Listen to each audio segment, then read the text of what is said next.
President Volodymyr Zelensky is travelling around Europe, signing weapons deals with Belgium, Portugal and Spain. But it's not just arms Ukraine needs, he says, but changes to how it's allowed to use them.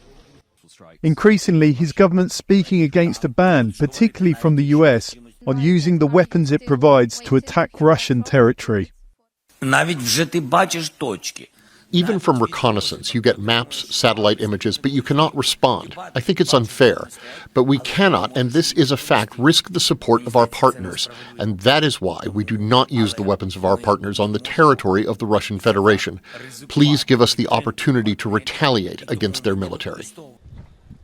Ukrainian officials say that means it can't stop Russian troops that it knows are massing on its border before they cross, or attack missile launching sites.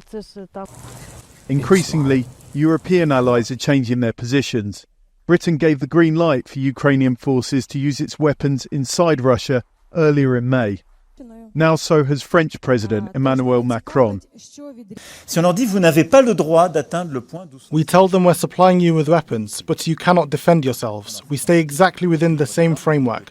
We think that we should allow them to neutralize the military sites from which the missiles are fired.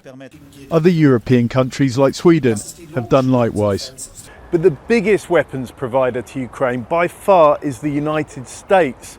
And so far, despite already sending the country long-range missiles, it's resisting.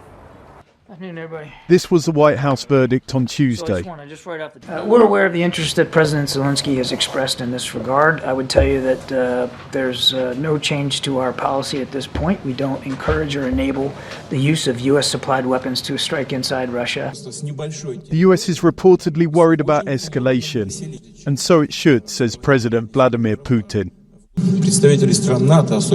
Representatives of NATO countries, especially in Europe, especially in small countries, they should be aware of what they are playing with before talking about striking Russian territory.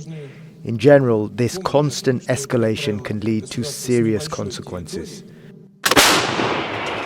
Meanwhile, Ukraine continues on the back foot, with an ongoing Russian offensive in the Kyiv region, and it says more troops massing at its northern border.